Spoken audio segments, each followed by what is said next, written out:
ಕರ್ನಾಟಕ ಲೋಕಸೇವಾ ಆಯೋಗ ಅಂದ್ರೆ KPSC 2026-27ನೇ ಸಾಲಿನ ಗೆಜೆಟೆಡ್ ಪ್ರೊಬೇಷನರಿ ಗ್ರೂಪ್ ಎ ಮತ್ತು ಗ್ರೂಪ್ ಬಿ ವೃಂದದ ಒಟ್ಟು 319 ಉಳಿಕೆ ಮೂಲ ವೃಂದ 297 ಹೈದರಾಬಾದ್ ಕರ್ನಾಟಕ ವೃಂದ 22 ಹುದ್ದೆಗಳಿಗೆ ಭರ್ತಿ ಮಾಡಲು ಆಯೋಗ ನಡೆಸುವ ಪೂರ್ವಭಾವಿ ಪರೀಕ್ಷೆಗೆ ಅಭ್ಯರ್ಥಿಗಳಿಂದ ಆನ್ಲೈನ್ ಮುಖಾಂತರ ಅರ್ಜಿಯನ್ನ ಆಹ್ವಾನಿಸಲು 31/7/2026 ನೋಡ್ರಿ. ಅವಾಗ ಅಂದ್ರೆ ಇದೇ ದಿನಾನ ಪ್ರಕಟಣೆ ಇದೇ ದಿನಾನ ಬಂದೈತಿ. ಪ್ರಕಟಣೆನೂ ಇದೇ ದಿನಾನ ಬಂದೈತಿ. ವೇಳಾಪಟ್ಟಿನೂ ಇದೇ ದಿನಾನ ಬಂದೈತಿ.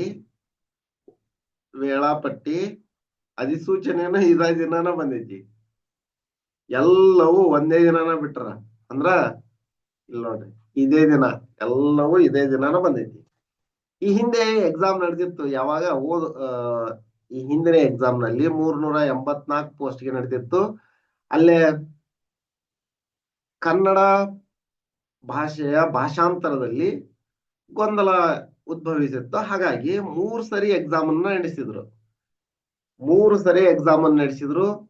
ಅದು 3 ಸರಿ ಆದ್ರೂ ಮತ್ತು 3ನೇ ಸರಿಗೂ ಕ್ವಶನ್ ಪೇಪರ್ ನಲ್ಲಿ ಹಲವಾರು ತಪ್ಪುಗಳಿದ್ವು. ಮತ್ತ ಕೋರ್ಟ್ ಕೇಸ್ ಆತು, ಇನ್ನು ಕೋರ್ಟ್ನಾಗ ಐತಿ. ಅದೆಲ್ಲದರ ನಡುವೆ ಮತ್ತೆ ಈ ಸಾಲಿನ ಪರೀಕ್ಷೆಗೆ ಪ್ರಕಟಣೆ ಹೊರಡಿಸ್ಯಾರ, ವೇಳಾಪಟ್ಟಿ ಹೊರಡಿಸ್ಯಾರ, ಅಧಿಸೂಚನೆಯನ್ನು ಹೊರಡಿಸ್ಯಾರ. KPSC ಅವರು ಡೀಟೇಲ್ ಆಗಿ ನೋಡೋಣ. ಎಲ್ರು ಕುಳಿತುಕೊಂಡಿರೋಂತ ಹುದ್ದೆಗೆ ನಿಮ್ ವರ್ಷಗಟ್ಲೆ ಓದಿರ್ತೀರಿ, ವರ್ಷಗಟ್ಲೆ ಈ ಅಧಿಸೂಚನೆ ಬರ್ಲಿ ಅಂತ ಕಾಯ್ಕೊಂಡು ಕುತ್ಕೊಂಡಿರ್ತೀರಿ. ನಾನು KS ಆಫೀಸರ್ ಆಗ್ಬೇಕಪ್ಪ, ತಹಸೀಲ್ದಾರ್ ಆಗ್ಬೇಕಪ್ಪ, ಈ ತರಹದ ಹುದ್ದೆಗಳನ್ನ ತಗೋಬೇಕು ಅಂತಂದು ಬಹಳಷ್ಟು ಜನರ ಕನಸಿರುತ್ತ. ಈ ಪರೀಕ್ಷೆಯ ಮೂಲಕ ನಿಮ್ಮ ಕನಸು ನನಸಾಗಲಿ ಅಂತ ಹಾರೈಸುತ್ತಾ ನೋಡೋಣ. ಇದನ್ನೆಲ್ಲ ಅಧಿಸೂಚನೆ, ಪ್ರಕಟಣೆ, ಟೈಮ್ ಟೇಬಲ್ ಎಲ್ಲವನ್ನ ನೋಡೋಣ. ಅರ್ಜಿ ಸಲ್ಲಿಸಲು ಪ್ರಾರಂಭಿಕ ದಿನಾಂಕ ನೋಡ್ರಿ 1/8/2026 ಮತ್ತು ಅರ್ಜಿ ಸಲ್ಲಿಸಲು ಕೊನೆಯ ದಿನಾಂಕ 31/8/2026 ಆಗಿರುತ್ತದೆ. ಹೆಚ್ಚಿನ ವಿವರಗಳಿಗೆ ವೆಬ್ಸೈಟ್ KPSC ವೆಬ್ಸೈಟ್ ಐತಲ್ಲ, ಅಲ್ಲಿ ನೋಡ್ರಿ ಅಂತ ಹೇಳ್ಯಾರ. ಸದರಿ ಹುದ್ದೆಗಳ ನೇಮಕಾತಿ ಸಂಬಂಧಿಸಿದಂತೆ ನಡೆಸಲಾದ ಪರೀಕ್ಷೆಗಳು ಹಾಗೂ ವ್ಯಕ್ತಿತ್ವ ಪರೀಕ್ಷೆಯ ಸಂಭಾವ್ಯ ದಿನಾಂಕಗಳನ್ನ ಹಾಗೂ ಫಲಿತಾಂಶ ಪ್ರಕಟಣೆಯ ಸಂಭಾವ್ಯ ದಿನಾಂಕಗಳ ಪಟ್ಟಿಯನ್ನ ಆಯೋಗದ ವೆಬ್ಸೈಟ್ ನಲ್ಲಿ ಅಭ್ಯರ್ಥಿಗಳ ಮಾಹಿತಿಗಾಗಿ ಪ್ರಕಟಿಸಲಾಗಿದೆ.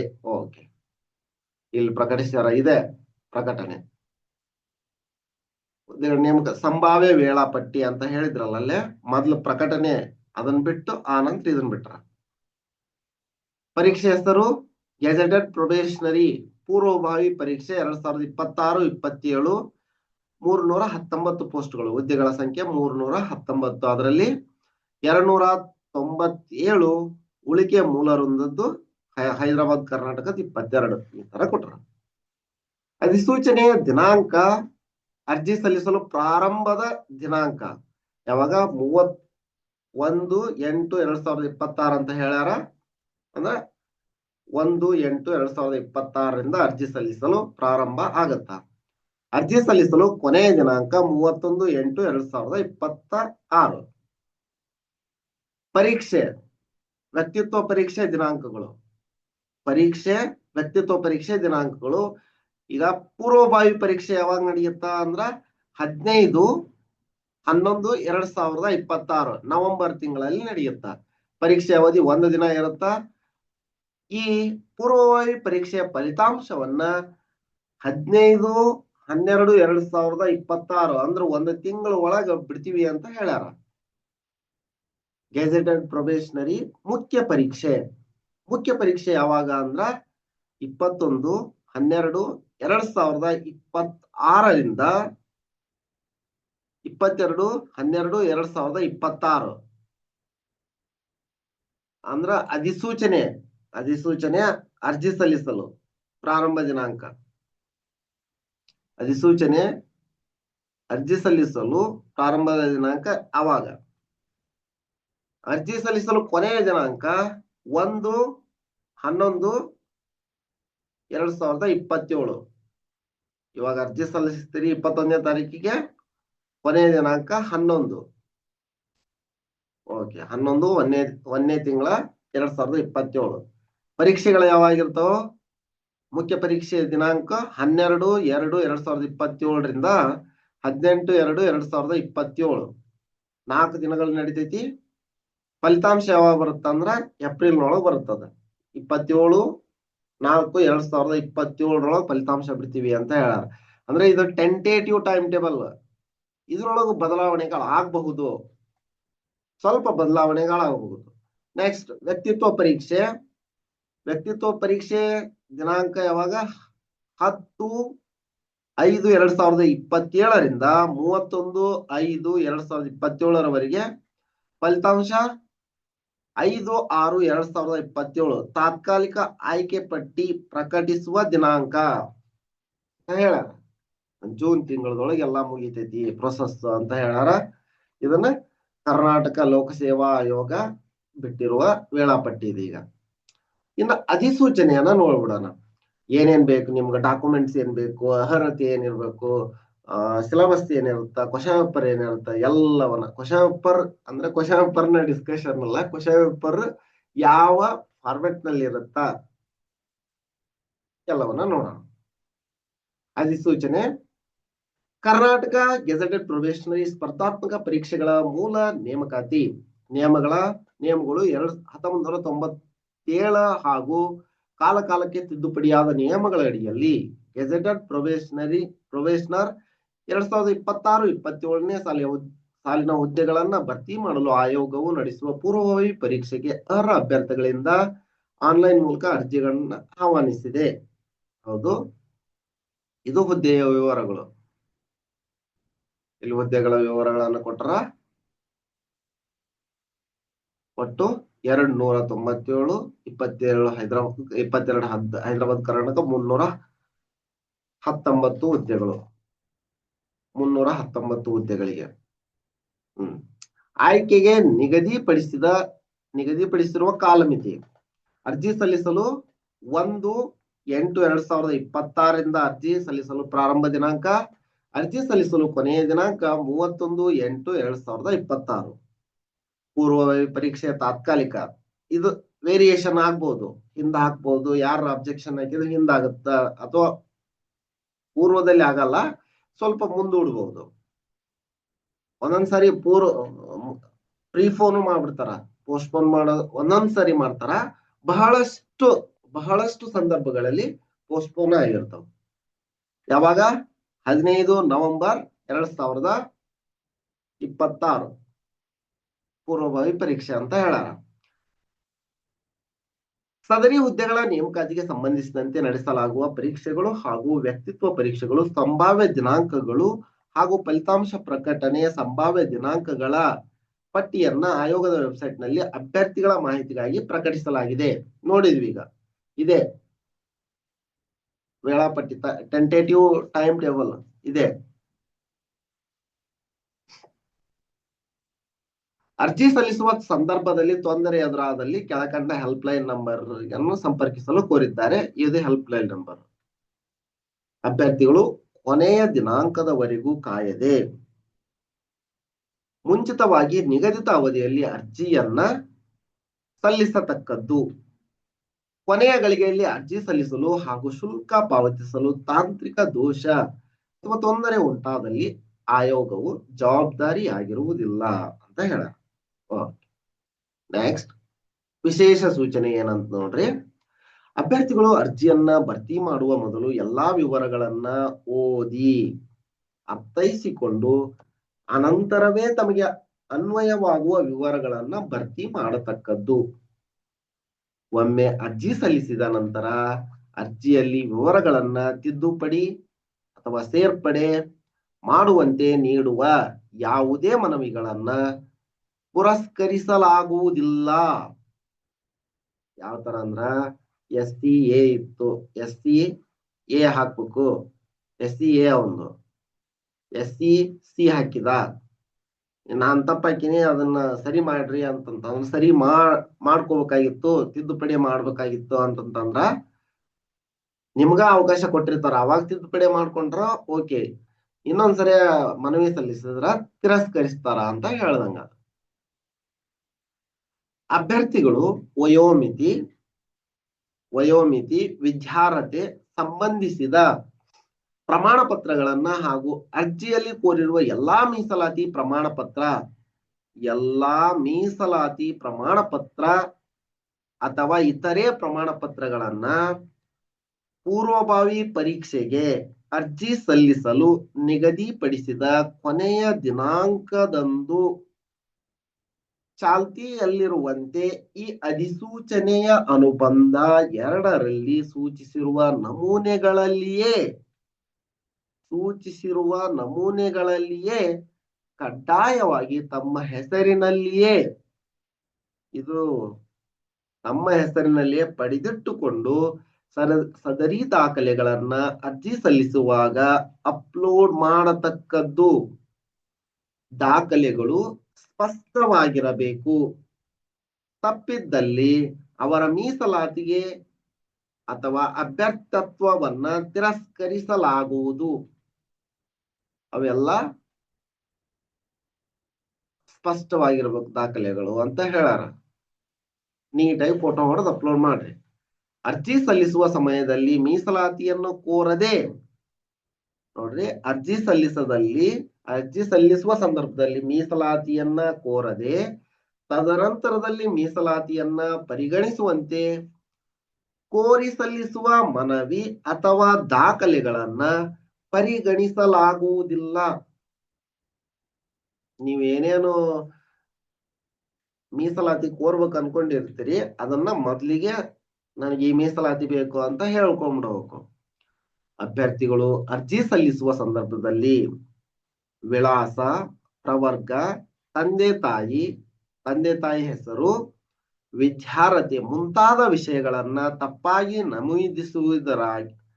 ನಮೂದಿಸಿರುವುದಾಗಿ ತಿಳಿಸಿ ಸದರಿ ಮಾಹಿತಿಗಳನ್ನ ಬದಲಾವಣೆ ಮಾಡುವಂತೆ ಮನವಿ ಸಲ್ಲಿಸುತ್ತಿರುವ ಹಿನ್ನೆಲೆಯಲ್ಲಿ ಆಯೋಗಕ್ಕೆ ಒಂದು ಬಾರಿ ತಂತ್ರಾಂಶದ ಮುಖಾಂತರ ಅರ್ಜಿ ಸಲ್ಲಿಸಿದ ನಂತರ ಸದರಿ ಅರ್ಜಿಯಲ್ಲಿನ ಮಾಹಿತಿಗಳನ್ನ ಆಯೋಗದ ಅಧಿಕಾರಿ ಅಥವಾ ಸಿಬ್ಬಂದಿಗಳಿಗೆ ತಂತ್ರಾಂಶದಲ್ಲಿ ಬದಲಾವಣೆ ಮಾಡಲು ಸಾಧ್ಯವಿರದ ಹಿನ್ನೆಲೆಯಲ್ಲಿ ಅಭ್ಯರ್ಥಿಗಳೇ ನೇರವಾಗಿ ಅರ್ಜಿ ಸಲ್ಲಿಸಲು ನಿಗದಿಪಡಿಸಿದ ಕೊನೆಯ ದಿನಾಂಕದೊಳಗೆ ಮಾಹಿತಿಗಳನ್ನ ಸರಿಪಡಿಸಿ ಅರ್ಜಿ ಸಲ್ಲಿಸಲು ಅವಕಾಶವನ್ನ ಕಲ್ಪಿಸಲಾಗಿದೆ. ಏನೋ ತಪ್ಪಾಗ್ಬಿಡ್ತು, ಹೆಸರು ಏನೋ ಹಾಕ್ಬೇಕಾಗಿತ್ತು, ಸ್ಪೆಲ್ಲಿಂಗ್ ಮಿಸ್ಟೇಕ್ ಆಗ್ಬಿಟ್ಟಿರ್ತೈತಿ. ತಂದೆ ತಾಯಿ ಹೆಸರು ಏನೋ ಹಾಕ್ಬೇಕಾಗಿತ್ತು, ತಂದೆ ಹೆಸರನ್ನ ಹಾಕಿರ್ತೀರಿ, ಅವ್ರ ಸ್ಪೆಲ್ಲಿಂಗ್ ಹಾಕಿರಲ್ವ, ಮುಂದ್ಗಡೆ ಇನಿಷಿಯಲ್ ಏನೋ ಬರ್ತಿರುತ್ತ ಅದನ್ನ ಹಾಕಿರಲ್ಲ, ಅಥವಾ ಇನ್ನೇನೋ ಸ್ವಲ್ಪ ಸಮಸ್ಯೆ ಐತಿ ಅರ್ಜಿ ಹಾಕಬೇಕಾರ ಅಂತಂದ್ರ ಅಭ್ಯರ್ಥಿಗಳಿಗೆ ಅವಕಾಶವನ್ನ ಕಲ್ಪಿಸಿಕೊಟ್ರ. ಈ ಸಂಬಂಧ ತದನಂತರ ಸಲ್ಲಿಸಲಾಗುವ ಯಾವುದೇ ಕೋರಿಕೆ ಮನವಿಗಳನ್ನ ಆಯೋಗದಿಂದ ಪುರಸ್ಕರಿಸಲಾಗುವುದಿಲ್ಲ.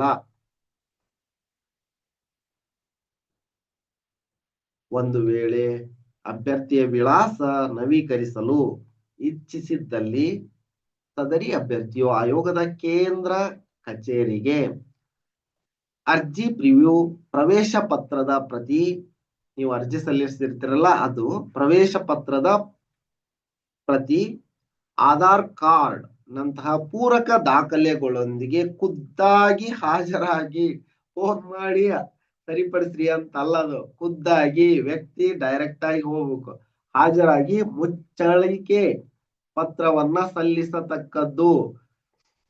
ಅಂದ್ರೆ ಕೋರ್ಟ್ ಅಫಿಡವಿಷನ್ ಕೊಡಬೇಕು. ಮುಚ್ಚಳಿಕೆ ಪತ್ರವನ್ನ ಕೋರ್ಟ್ ಅಫಿಡವಿಟ್ ಮಾಡಿಸಿ ಕೊಟ್ರ ಚೇಂಜ್ ಮಾಡ್ತೀವಿ ಅಂತ ಹೇಳ್ದಂಗದ.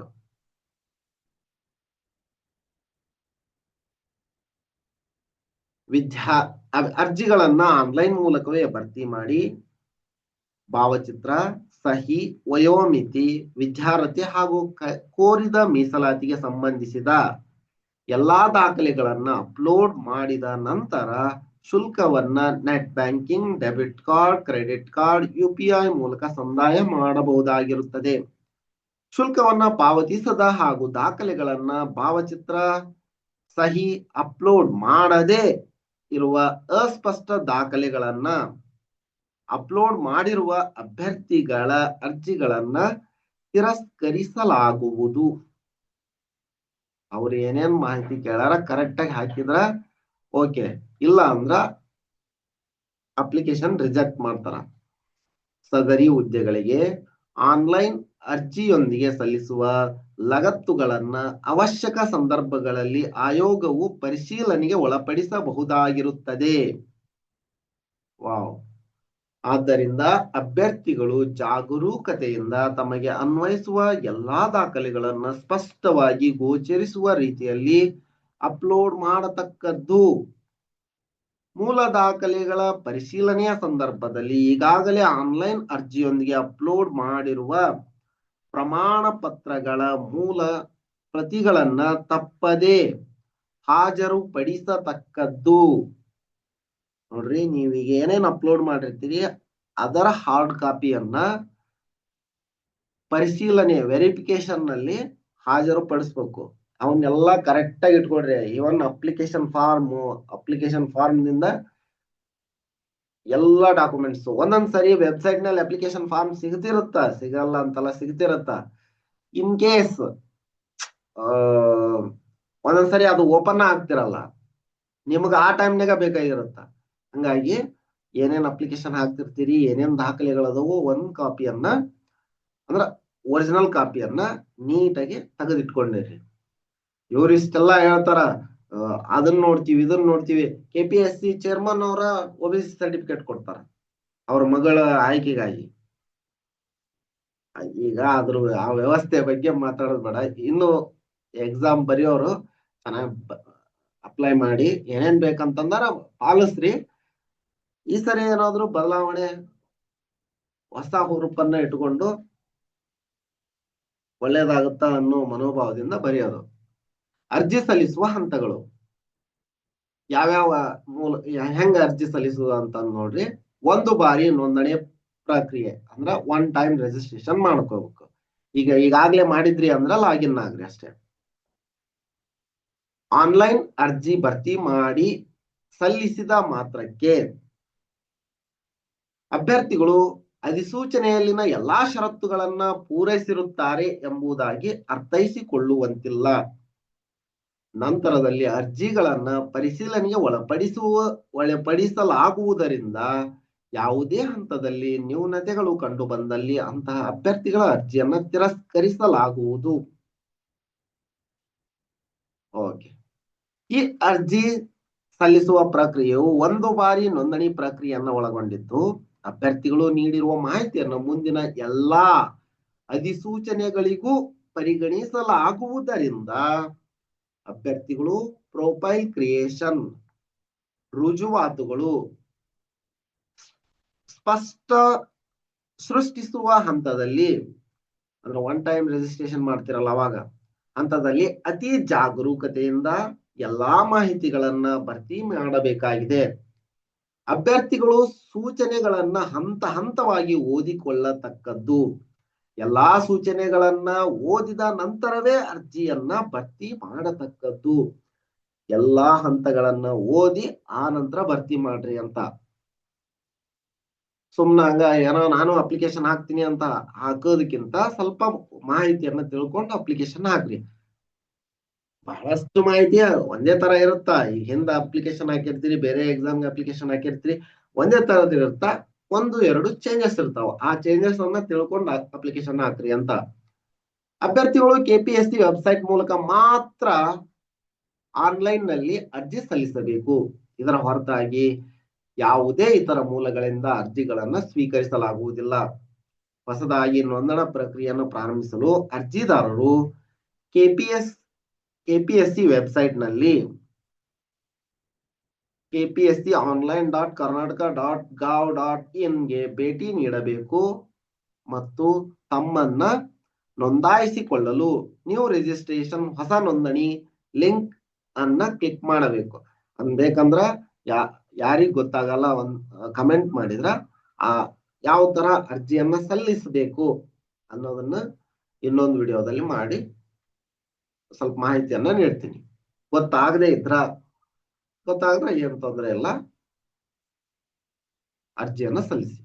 ನೋಂದಣಿ ಮತ್ತು ಲಾಗಿನ್ ರುಜುಗಳನ್ನ ರಚಿಸಲು ನೀವು ಮಾನ್ಯವಾದ ಇಮೇಲ್ ಐಡಿ ಮತ್ತು ಮೊಬೈಲ್ ಸಂಖ್ಯೆಯನ್ನ ಹೊಂದಿರುವಿರಿ ಎಂದು ಖಚಿತಪಡಿಸಿಕೊಳ್ಳಿ. ಮೊಬೈಲ್ ಸಂಖ್ಯೆಗೆ OTP ಬರುತ್ತಾ, ಹಂಗಾಗಿ ಮೊಬೈಲ್ ಸಂಖ್ಯೆ ಇರಬೇಕು. ಇನ್ನೊಂದು ಆಧಾರ್ ವೆರಿಫಿಕೇಶನ್ ಅಂತ ಕೇಳುತ್ತಲ್ಲೇ, ಆಧಾರ್ ವೆರಿಫಿಕೇಶನ್ ಅವಾಗ ಆಧಾರ್ಗೆನು ಆಧಾರ್ಗೆ ಲಿಂಕ್ ಆಗಿರುವಂತಹ ಮೊಬೈಲ್ ನಂಬರ್ಗೆ OTP ಬರುತ್ತ. ಹಂಗಾಗಿ ಇದೇ ಮೊಬೈಲ್ ನಂಬರ್ ಅನ್ನ ಬಳಸಿದ್ರೆ ಉತ್ತಮ. ಇಲ್ಲ ನಾನು 2 ನಂಬರ್ ಬಳಸ್ತೀನಿ,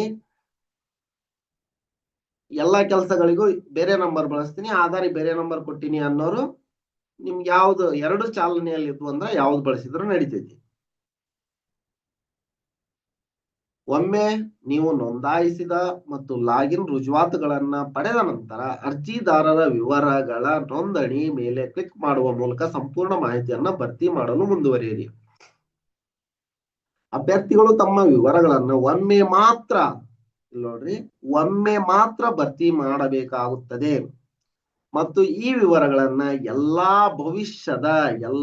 ಭವಿಷ್ಯದ KPSC ಅಧಿಸೂಚನೆಗಳಿಗೆ ಬಳಸಲಾಗುತ್ತದೆ. ಆದ್ದರಿಂದ ನಿಮ್ಮ ಯೂಸರ್ ಐಡಿ ಮತ್ತು ಪಾಸ್ವರ್ಡ್ಗಳನ್ನ ಜೋಪಾನವಾಗಿ ಕಾಯ್ದಿಟ್ಟುಕೊಳ್ಳಿ. ಇಲ್ಲಿ ಬಳಸಿದಂತ ಯೂಸರ್ ಐಡಿ ಮತ್ತು ಪಾಸ್ವರ್ಡ್ಗಳನ್ನ ಜೋಪಾನವಾಗಿ ಇಟ್ಕೊಳ್ರಿ, ಒಂದೆಲ್ಲರ ಬರೆದಿಟ್ಕೊಳ್ರಿ. ಅಭ್ಯರ್ಥಿಗಳು ಅಪ್ಲಿಕೆಂಟ್ ಲಾಗಿನ್ ಪೇಜ್ ನಲ್ಲಿ enrolment number or mobile number or email ID ಮೂಲಕ OTP ಪಡೆದು ಲಾಗಿನ್ ಆಗಬಹುದಾಗಿದೆ. ಅಭ್ಯರ್ಥಿಗಳು ಅಪ್ಲಿಕೇಶನ್ ಸಬ್ಮಿಟ್ ಮಾಡುವ ಮುನ್ನ ಪ್ರೊಫೈಲ್ ಅನ್ನ ಅಪ್ಡೇಟ್ ಮಾಡಿ ಹೊಸ ಅರ್ಜಿ ಸಲ್ಲಿಸಲು ಅವಕಾಶವಿರುತ್ತದೆ. ನಿಮ್ಮ ಲಾಗಿನ್ ನಲ್ಲಿ ಮಾತ್ರ ನಿಮ್ಮ ಮಾಹಿತಿಯನ್ನ ನವೀಕರಿಸಬಹುದು. ಏನಾದ್ರೂ ಚೇಂಜಸ್ ಮಾಡಾಕ ಅವಕಾಶವನ್ನ ಕೊಟ್ಟರು. ಅಭ್ಯರ್ಥಿಗಳು ಅರ್ಜಿಗಳನ್ನ ಸಲ್ಲಿಸುವ ಮೊದಲು ಎಲ್ಲಾ ವಿವರಗಳು ಸರಿಯಾಗಿವೆಯೇ ಎಂದು ಪರಿಶೀಲಿಸಿಕೊಂಡು ಸಲ್ಲಿಸಲು ಸೂಚಿಸಿದೆ. ಸಲ್ಲಿಸಿದ ನಂತರ ವಿವರಗಳನ್ನ ತಪ್ಪಾಗಿ ಸಲ್ಲಿಸಿದ್ದು ಸರಿಪಡಿಸಿ ಕೊಡುವಂತೆ ಆಯೋಗಕ್ಕೆ ಪತ್ರ ವ್ಯವಹಾರ ಅಥವಾ ಇಮೇಲ್ ಮೂಲಕ ಕಳಿಸುವ ಕೋರಿಕೆಯನ್ನ ಪರಿಗಣಿಸಲಾಗುವುದಿಲ್ಲ. ಅಪ್ಲಿಕೇಶನ್ ಕೊನೆಯ ದಿನಾಂಕದವರೆಗೆ ಏನೇನ್ ಸರಿ ಮಾಡಬೇಕು ನೀವ ಸರಿ ಮಾಡ್ಕೊಂಡ್ಬಿಡಬೇಕು. ಆದಾಗ್ಯೂ ಅವರು ಸ್ಥಳ ವ್ಯತ್ಯಾಸವಾದಲ್ಲಿ ನಿಮ್ಮ ಸ್ಥಳ ನಾನು ಈ ಕಡೆ ವಾಸ ಇದ್ದೆ ಈ ಕಡೆ ವಾಸ ಇರ್ತೀನಿ ಅಂತ ಅನ್ನೋದಕ್ಕ ಮುಚ್ಚಳಿಗೆ ಬರೆಸ್ಕೊಂಡು ಸರಿ ಮಾಡ್ತೀವಿ ಅಂತ ಹೇಳಾರ. ಇನ್ನುಳಿದಂತೆ ಬೇರೆ ಯಾವುದಕ್ಕೂ ಅವರು ಕೋರಿಕೆಯನ್ನ ಪರಿಗಣಿಸುವುದಿಲ್ಲ ಅಂತಾನ ಹೇಳ್ಯಾರ. ಸೂಚನೆಯನ್ನ ನೋಡ್ರಿ. ವೈಯಕ್ತಿಕ ವಿವರದಲ್ಲಿ SSLC ಅನ್ನ 2002 ಅಥವಾ ಅದಕ್ಕಿಂತ ಹಿಂದೆ ಅಧ್ಯಯನ ಮಾಡಿದ ಅಭ್ಯರ್ಥಿಗಳು ವಿವರಗಳನ್ನ ಸ್ವತಃ ಅಂದ್ರೆ ಮ್ಯಾನ್ಯುವಲ್ ಎಂಟ್ರಿ ನಮೂದು ಮಾಡಬೇಕಾಗಿರುತ್ತದೆ. 2003 ಮತ್ತು ನಂತರದಲ್ಲಿ ಅಧ್ಯಯನ ಮಾಡಿದ ಅಭ್ಯರ್ಥಿಗಳು SSLC ನೋಂದಣಿ ಸಂಖ್ಯೆಯನ್ನ ನಮೂದಿಸಿದಲ್ಲಿ ವಿವರಗಳು ಸ್ವಯಂಚಾಲಿತವಾಗಿ ಅಧ್ಯಯನ ಮಾಡಿದ ಬೋರ್ಡಿನಿಂದ ನೇರವಾಗಿ ದಾಖಲಾಗುತ್ತದೆ. 2002 ಹಿಂದ ಅಧ್ಯಯನ ಮಾಡಿದ ಅಭ್ಯರ್ಥಿಗಳು ಮ್ಯಾನ್ಯುವಲ್ ಆಗಿ ಎಂಟ್ರಿ ಮಾಡಬೇಕು. ಇಸ್ವಿ ಕೇಳಿರ್ತಾರ, ಬಹಳ ಪರ್ಸೆಂಟೇಜ್ ಎಷ್ಟು ಇರ್ತಿ, ಎಷ್ಟು ಅಂಕಕ್ಕೆ ಪರೀಕ್ಷೆ ನಡೆದಿತ್ತು, ಇಂಥವನ್ನೆಲ್ಲ ಏನ್ ಕೇಳಿರ್ತಾರ ಅವ್ನ ಮ್ಯಾನ್ಯುವಲ್ ಆಗಿ ಎಂಟ್ರಿ ಮಾಡಬೇಕು. 2003 ನಂತರ SSLC ಅನ್ನ ಪೂರೈಸಿದ ಅಭ್ಯರ್ಥಿಗಳು ಜಸ್ಟ್ ಎಂಟ್ರಿ ಮಾಡಿದ್ರೆ ಸಾಕು. ಅವ್ರದ್ದು ರಿಜಿಸ್ಟ್ರೇಷನ್ ನಂಬರ್ ಅನ್ನ ಎಂಟ್ರಿ ಮಾಡಿದ್ರ ಎಲ್ಲಾ ಮಾಹಿತಿಗಳು ಫೆಚ್ ಆಗ್ತಾವ, ಸಿಂಕ್ರನೈಸ್ ಆಗ್ತದೆ,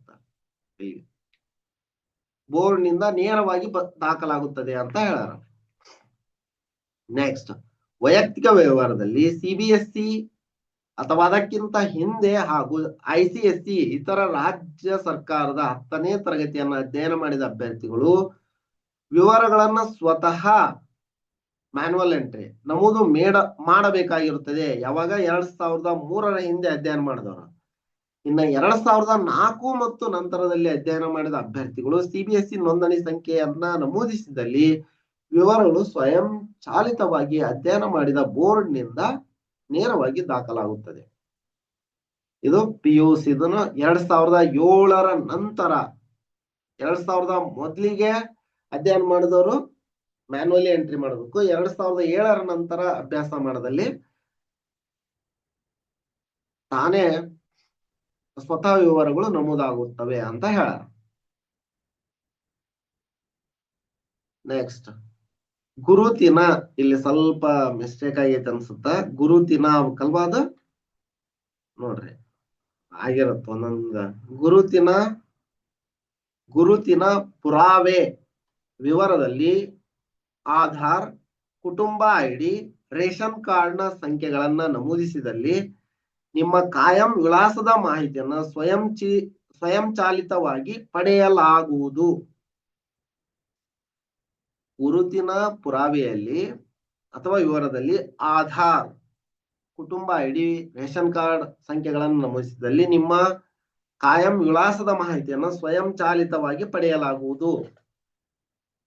ಅಂದ್ರ ಮ್ಯಾನ್ಯುವಲ್ ಎಂಟ್ರಿ ಏನೇನ್ ಬೇಕು ಮಾಹಿತಿಯನ್ನ ಹೇಳ್ರಿ, ನಮೂದು ಟೈಪ್ ಮಾಡ್ಬೇಕು, ದಾಖಲಿಸ್ಬೇಕು.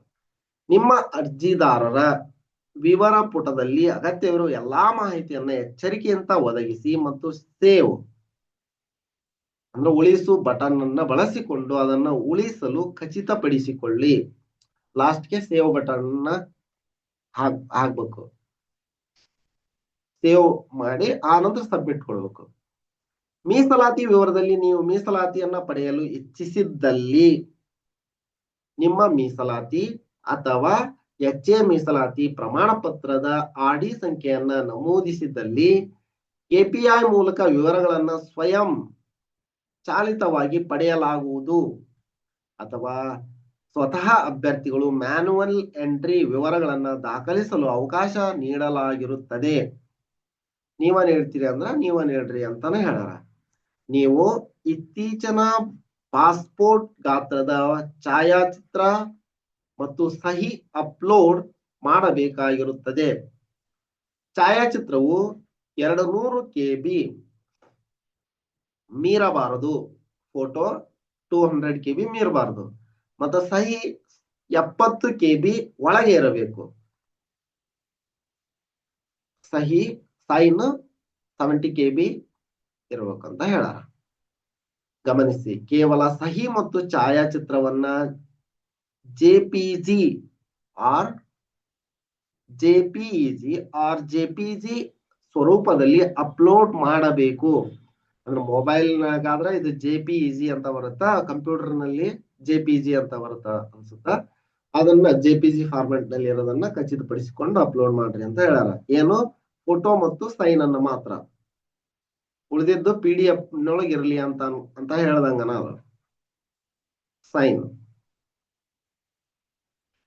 ವಿಶೇಷ ಸೂಚನೆ, ನೀವು ಒಂದು ಬಾರಿ ನೋಂದಣಿ ಪ್ರಕ್ರಿಯೆಯನ್ನ ಪೂರ್ಣಗೊಳಿಸಿದ ಮಾತ್ರಕ್ಕೆ ಮೇಲೆ ತಿಳಿಸಲಾದ ಹುದ್ದೆಗೆ ಅರ್ಜಿಯನ್ನ ಸಲ್ಲಿಸಲಾಗಿದೆ ಎಂದು ಭಾವಿಸತಕ್ಕದ್ದಲ್ಲ. ನಿಮ್ಮ ರುಜುವಾತುಗಳೊಂದಿಗೆ ಲಾಗಿನ್ ಮಾಡಿದ ನಂತರ ಅರ್ಜಿಯನ್ನ ಸಲ್ಲಿಸಲು ಅಪ್ಲೈ ಟು ಪೋಸ್ಟ್ ಟ್ಯಾಬ್ ಅನ್ನ ಕ್ಲಿಕ್ ಮಾಡಿ ಅರ್ಜಿ ಪ್ರಕ್ರಿಯೆಯನ್ನ ಪೂರ್ಣಗೊಳಿಸಬೇಕಿರುತ್ತದೆ. ಅಂದ್ರೆ ಒನ್ ಟೈಮ್ ರಿಜಿಸ್ಟ್ರೇಷನ್ಗೆ ನಾ ಅಪ್ಲಿಕೇಶನ್ ಹಾಕಿನಿ ಅಂತಲ್ಲ, ಒನ್ ಟೈಮ್ ರಿಜಿಸ್ಟ್ರೇಷನ್ ಆದ ನಂತರ ಮತ್ತು ಅಪ್ಲೈ ಟು ಪೋಸ್ಟ್ ಟ್ಯಾಬ್ ನಲ್ಲಿ ಈ ಹುದ್ದೆಗೆ ಅರ್ಜಿಯನ್ನ ಸಲ್ಲಿಸಬೇಕು. KPSC ಉದ್ಯೋಗ ತಂತ್ರಾಂಶದ ಮೂಲಕ ಆಯೋಗದಿಂದ ಅಧಿಸೂಚಿಸಲಾದ ಮೇಲ್ಕಂಡ ಹುದ್ದೆಗೆ ಆನ್ಲೈನ್ ನಲ್ಲಿ ಅರ್ಜಿ ಸಲ್ಲಿಸಲು ಅಭ್ಯರ್ಥಿಗಳಿಗೆ ಸೂಚನೆಗಳು. ಇನ್ನೊಂದಿಷ್ಟು ಸೂಚನೆಗಳದಾವು. ನಿಮ್ಮ ರುಜುವಾತುಗಳೊಂದಿಗೆ ಲಾಗಿನ್ ಮಾಡಿದ ನಂತರ ನೀವು ಸಕ್ರಿಯ ಅಧಿಸೂಚನೆಗಳನ್ನ ನೋಡುತ್ತೀರಿ. ಅರ್ಜಿ ಸಲ್ಲಿಸಲು ಅಪ್ಲೈ ಪೋಸ್ಟ್ ಟ್ಯಾಬ್ ಅನ್ನ ಕ್ಲಿಕ್ ಮಾಡಿ. ನೆಕ್ಸ್ಟ್, ಅಪ್ಲೈ ಪೋಸ್ಟ್ ಲಿಂಕ್ ಅನ್ನ ಕ್ಲಿಕ್ ಮಾಡುವುದರಿಂದ ನೀವು ಅಧಿಸೂಚನೆಯ ಪ್ರಕಾರ ಅರ್ಹತಾ ಮಾನದಂಡಗಳನ್ನ ಪೂರೈಸಿದ್ದೀರಾ ಎಂದು ತಂತ್ರಾಂಶವು ಪರಿಶೀಲಿಸುತ್ತದೆ. ನೀವು ಅನರ್ಹರಾಗಿದ್ದರೆ ಅದರಂತೆ ಸಂದೇಶವನ್ನ ಅಲರ್ಟ್ ಮೆಸೇಜ್ ಪ್ರದರ್ಶಿಸುತ್ತದೆ. ಅರ್ಹತಾ ಷರತ್ತುಗಳನ್ನ ಪೂರೈಸಿರುವ ಅಭ್ಯರ್ಥಿಗಳು ಮಾತ್ರ ಅವರ ಅರ್ಜಿಯನ್ನ ಮುಂದುವರಿಸಲು ತಂತ್ರಾಂಶವು ಅನುಮತಿಸುತ್ತದೆ. ಏನೇನು ಕ್ವಾಲಿಫಿಕೇಶನ್, ಏಜ್ ಲಿಮಿಟ್, ಜಾತಿ ಆದಾಯ ಪ್ರಮಾಣ ಪತ್ರ ಇವೆಲ್ಲ ಕರೆಕ್ಟ್ ಆಗಿ ಕೊಟ್ರ ಮುಂದುವರಿಯುತ್ತದೆ, ಇಲ್ಲ ಅಂದ್ರೆ ಇಲ್ಲ ಅಂತ. ಅಭ್ಯರ್ಥಿಗಳು ನೋಟಿಫಿಕೇಶನ್ ಅನ್ನ ಪೂರ್ಣವಾಗಿ ಓದಿ ಮತ್ತು ಅರ್ಹತೆ ಬಗ್ಗೆ ಮನದಟ್ಟು ಮಾಡಿಕೊಂಡ ನಂತರವೇ ಅರ್ಜಿ ಹಾಕುವುದು, ಶುಲ್ಕವನ್ನ ತುಂಬುವುದು. ಇಲ್ಲೇ ಕೊಟ್ರ ಅರ್ಹತೆ ಮಾನದಂಡಗಳೇನು ಅಂತಂತಂದು ನೋಡೋಣ. ಇಲ್ಲೊಂದು ನೋಡ್ರಿ, ಅರ್ಜಿಯ ಅಂತಿಮ ಸಲ್ಲಿಕೆಗೆ ಮೊದಲು ಅರ್ಜಿಯಲ್ಲಿನ ಎಲ್ಲಾ ಸಂಬಂಧಿತ ಕ್ಷೇತ್ರಗಳನ್ನ ಸರಿಯಾಗಿ ಭರ್ತಿ ಮಾಡಲಾಗಿದೆಯೇ ಎಂದು ಖಚಿತಪಡಿಸಿಕೊಳ್ಳಿ. ನಿರ್ದಿಷ್ಟ ಹುದ್ದೆಗೆ ಅರ್ಜಿ ಸಲ್ಲಿಸಿದ ನಂತರ ಸಲ್ಲಿಸಲಾದ ಅರ್ಜಿಯಲ್ಲಿನ ವಿವರಗಳನ್ನ ಮತ್ತೊಮ್ಮೆ ಬದಲಾವಣೆ ಮಾಡಲು ಬಯಸಿದಲ್ಲಿ ಅಪ್ಲೈಡ್ ಪೋಸ್ಟ್ ನ ಟ್ಯಾಬ್ ನಲ್ಲಿ ಸಲ್ಲಿಸಲಾದ ಹುದ್ದೆಯ ಅರ್ಜಿಯನ್ನ ಡಿಲೀಟ್ ಮಾಡಿ ಮತ್ತೊಮ್ಮೆ OTR ಅರ್ಜಿಯಲ್ಲಿನ ವಿವರಗಳನ್ನ ಬದಲಾಯಿಸಿಕೊಂಡು ಒನ್ ಟೈಮ್ ರಿಜಿಸ್ಟ್ರೇಷನ್ ನಲ್ಲಿ ಬದಲಾಯಿಸಿಕೊಂಡು ಹೊಸ ಅರ್ಜಿಯನ್ನ ಸಲ್ಲಿಸಬಹುದು. ಆದರೆ ಡಿಲೀಟ್ ಮಾಡಿದ ಹುದ್ದೆಗೆ ಈಗಾಗಲೇ ಪಾವತಿಸಿದ ಶುಲ್ಕವನ್ನ ಯಾವುದೇ ಕಾರಣಕ್ಕೆ ಸರಿದೂಗಿಸುವ ಅಥವಾ ಹಿಂತಿರುಗಿಸುವ ಅವಕಾಶವಿರುವುದಿಲ್ಲ. ನೀವು ಒಂದ್ ಪೋಸ್ಟ್ಗೆ ಅಪ್ಲೈ ಮಾಡ್ಬಿಟ್ರಿ, ನಂಗೆ ಆ ಪೋಸ್ಟ್ ಬೇಡಪ್ಪ ಇನ್ನೊಂದು ಪೋಸ್ಟ್ಗೆ ಅಪ್ಲೈ ಮಾಡ್ತೀನಿ, ಅಲ್ಲಿ ದುಡ್ಡು ಕಟ್ಟಿನಲ್ಲ ಅದ ದುಡ್ಡನ್ನ ಇದಕ್ಕ ಸರಿದೂಗಿಸ್ರಿ ಅಂದ್ರ ಮಾಡಲ್ಲ ಅಂತ. ನಿರ್ದಿಷ್ಟ ಅಧಿಸೂಚನೆಗಾಗಿ ಅರ್ಜಿ ಶುಲ್ಕವನ್ನ ಪಾವತಿಸಲು ವಿಫಲವಾದರೆ ಅಭ್ಯರ್ಥಿಯ ಅರ್ಜಿಯನ್ನ ತಿರಸ್ಕರಿಸಲಾಗುತ್ತದೆ. SC ST ಕ್ಯಾಟಗರಿ 1 ದೈಹಿಕ ಅಂಗವಿಕಲ ಅಭ್ಯರ್ಥಿಗಳಿಗೆ ಶುಲ್ಕ ಪಾವತಿಸುವುದರಿಂದ ವಿನಾಯಿತಿ ನೀಡಲಾಗಿದೆ. Schedule caste, schedule tribe category 1 ದೈಹಿಕ ಅಂಗವಿಕಲ ಅಭ್ಯರ್ಥಿಗಳಿಗೆ ಶುಲ್ಕ ಪಾವತಿಸುವುದರಿಂದ ವಿನಾಯಿತಿ ನೀಡಲಾಗಿದೆ, ಅವರಿಗೆ ಫೀಸ್ ಇಲ್ಲ. ಕೆಳಕಂಡ ವಿಧಾನಗಳನ್ನು ಬಳಸಿಕೊಂಡು ಪರೀಕ್ಷಾ ಶುಲ್ಕವನ್ನ ಪಾವತಿಸಬಹುದು. ಯಾವುದು? Net banking, debit card, credit card, UPI. ಶುಲ್ಕವನ್ನ ಪಾವತಿಸಲು ಕೆಳಗಿನ ವಿಧಾನಗಳು. ಹಂತ 1, ನೀವು ಅರ್ಜಿಯನ್ನ ಸಲ್ಲಿಸಲು ಬಯಸುವ ನಿರ್ದಿಷ್ಟ ಅಧಿಸೂಚನೆಗಾಗಿ ಅಪ್ಲೈ ಪೋಸ್ಟ್ ಲಿಂಕ್ ಅನ್ನ ಕ್ಲಿಕ್ ಮಾಡಿ. ಹಂತ 2, ಆಯ್ಕೆ ಮಾಡಿದ ಅಧಿಸೂಚನೆಗಾಗಿ ಅಪ್ಲಿಕೇಶನ್ ಅನ್ನ ಪರಿಶೀಲಿಸಿ. ಹಂತ 3, ಪೇ ನೌ ಮೇಲೆ ಕ್ಲಿಕ್ ಮಾಡಿ. ನೆಕ್ಸ್ಟ್ ಹಂತ 4, ಯಶಸ್ವಿಯಾಗಿ ಪಾವತಿ ಆದಲ್ಲಿ ಪಾವತಿ ಯಶಸ್ಸನ್ನ ದೃಢೀಕರಿಸುವ ಮೂಲಕ ನಿಮ್ಮನ್ನ KPSC ಉದ್ಯೋಗ ಸಾಫ್ಟ್ವೇರ್ಗೆ ಮರು ನಿರ್ದೇಶಿಸಲಾಗುತ್ತದೆ. ನೀವು ಅಪ್ಲೈಡ್ ಪೋಸ್ಟ್ ಗ್ರಿಡ್ ನಿಂದ ಅರ್ಜಿಯನ್ನ ಡೌನ್ಲೋಡ್ ಮಾಡಬಹುದು. ಅರ್ಜಿಯನ್ನ ಡೌನ್ಲೋಡ್ ಮಾಡ್ರಿ. ನೆಕ್ಸ್ಟ್ ಹಂತ 6, ಪಾವತಿ ವಹಿವಾಟು ವಿಫಲವಾದಲ್ಲಿ ಅಪ್ಲೈಡ್ ಪೋಸ್ಟ್ ವಿಭಾಗದಲ್ಲಿ ರೀಪೇಮೆಂಟ್ ಲಿಂಕ್ ಅನ್ನ ಕ್ಲಿಕ್ ಮಾಡಿ ಮತ್ತು ಹಂತ 3 ಪುನರಾವರ್ತಿಸಿ. ಪಾವತಿ ವಹಿವಾಟು ಮಾಡುವ ಸಂದರ್ಭದಲ್ಲಿ ಯಾವುದೇ ಕಾರಣಕ್ಕೂ browser close, refresh or back button press ಮಾಡಬಾರದು. ಪಾವತಿ ಮಾಡುವ ಸಂದರ್ಭದಲ್ಲಿ ಪ್ರೊಸೆಸಿಂಗ್ ಪೆಂಡಿಂಗ್ ಬಂದಲ್ಲಿ ಅಭ್ಯರ್ಥಿಗಳು ಪೇಮೆಂಟ್ ಕಂಪ್ಲೀಟ್ ಆಗುವವರೆಗೂ ಕಾಯಲು ಸೂಚಿಸಿದೆ. ಇದರ ಬಗ್ಗೆ ಆಯೋಗವನ್ನ ಸಂಪರ್ಕಿಸುವ, ಮೇಲ್ ಅಥವಾ ಮಾಹಿತಿ ಕೇಳುವ ಅವಕಾಶವಿರುವುದಿಲ್ಲ. ಏನಾದ್ರು ಸಮಸ್ಯೆ ಬಂದ್ರ ಫೋನ್ ಮಾಡ್ರಿ ಅಂತ ಹೆಲ್ಪ್ ಲೈನ್ ನಂಬರ್ ಕೊಟ್ರ ಇಲ್ಲಿ ಈ ತರ ಹೇಳ್ತಾರ. ಅಂದ್ರ ಬಹಳಷ್ಟು ಜನಕ್ಕ ಪೇಮೆಂಟ್ ನಲ್ಲಿ ಸ್ವಲ್ಪ ಗೊಂದಲ ಆಗ್ತಿರತ್ತ. ಅವ್ರಿಗೆ ಗೊತ್ತು ಎಲ್ಲಿ ಗೊಂದಲ ಜಾಸ್ತಿ ಆಗತ್ತ ಅದಕ್ಕ ಸಂಪರ್ಕ ಮಾಡ್ಬೇಡ್ರಿ ಅಂತ ಹೇಳ್ಬಿಡುದು. ಒಳ್ಳೇದಿದೆ. ಅಭ್ಯರ್ಥಿಗಳು ಅಧಿಸೂಚನೆಗೆ ಯಶಸ್ವಿಯಾಗಿ ಅರ್ಜಿ ಸಲ್ಲಿಸಿದ ನಂತರ QR ಕೋಡ್ ಇರುವ ಈ ಕೆಳಕಂಡ ಅಂಶಗಳನ್ನ ಒಳಗೊಂಡ ಸ್ವೀಕೃತಿ ನೀಡಲಾಗುವುದು. ಏನೇನ್ ಬರುತ್ತಾ? Application submitted, payment done, application is accepted ಅಂತ ಬರುತ್ತಾ. ಮೇಲ್ಕಂಡ ಅಂಶಗಳನ್ನೊಳಗೊಂಡ ಸ್ವೀಕೃತಿಯನ್ನ ಪಡೆದ ನಂತರವೇ ಅರ್ಜಿ ಸಲ್ಲಿಸುವ ಪ್ರಕ್ರಿಯೆ ಪೂರ್ಣಗೊಂಡಿದೆ ಎಂದು ಅರ್ಥೈಸಿಕೊಳ್ಳುವುದು. ಇದೆಲ್ಲ ಪೇಮೆಂಟ್ ಮಾಡಿದ್ರಿ ಅಂದ್ರ ಅವಾಗ ನಿಮ್ದು ಅರ್ಜಿ ಸಲ್ಲಿಕೆ ಆಗಿದೆ ಅಂತ ತಿಳ್ಕೊಳ್ರಿ ಅಂತ ಹೇಳ. ಸ್ವೀಕೃತವಾದ ಅರ್ಜಿಯ ಪ್ರಿವ್ಯೂನಲ್ಲಿ QR ಕೋಡ್ ಅನ್ನ ಸ್ಕ್ಯಾನ್ ಮಾಡಿದಲ್ಲಿ ಅಭ್ಯರ್ಥಿ ಹೆಸರು, ಅಧಿಸೂಚನೆ ಸಂಖ್ಯೆ ಮತ್ತು ಅರ್ಜಿ ಸಲ್ಲಿಸಿದ ದಿನಾಂಕಗಳ ಮಾಹಿತಿ ಪಡೆಯಬಹುದು. ಆಯೋಗದ ಅಧಿಸೂಚನೆ ಯಶಸ್ವಿಯಾಗಿ ಅರ್ಜಿ ಸಲ್ಲಿಸಿದ ನಂತರ ಆಯೋಗವು ಪರೀಕ್ಷೆಯನ್ನ ನಿಗದಿಪಡಿಸುವಾಗ ಪ್ರವೇಶ ಪತ್ರ ಡೌನ್ಲೋಡ್ ಮಾಡಿಕೊಳ್ಳಲು ನೀವು ಸೂಚನೆಯನ್ನ ಸ್ವೀಕರಿಸುತ್ತೀರಿ. ಅದರ ಇಮೇಲ್ ನಲ್ಲಿನೋ ಅಥವಾ ಟೆಕ್ಸ್ಟ್ ಮೆಸೇಜ್ ಬರುತ್ತಾ. ಅಭ್ಯರ್ಥಿಗಳು ಅರ್ಜಿ ಭರ್ತಿ ಮಾಡುವ ಮೊದಲು ಸೂಚನೆಯಲ್ಲಿ ನೀಡಿರುವ ಅರ್ಜಿ ಭರ್ತಿ ಮಾಡುವ ಕುರಿತು ಸೂಚನೆಗಳನ್ನ ಅರ್ಥ ಷರತ್ತುಗಳನ್ನು ಓದಿಕೊಳ್ಳತಕ್ಕದ್ದು. ನೇಮಕಾತಿ ಪ್ರಾಧಿಕಾರವು ದೃಢಪಡಿಸಿ ನೀಡಿರುವ ಹುದ್ದೆಗಳ ಮೀಸಲಾತಿಗೆ ಸಂಬಂಧಿಸಿದ ಅಂಕಣದಲ್ಲಿ ಉಪಯೋಗಿಸಿದ ಪದಗಳ ಅರ್ಥವನ್ನ ಕೆಳಕಂಡಂತೆ ಅರ್ಥೈಸಿಕೊಳ್ಳಬೇಕು.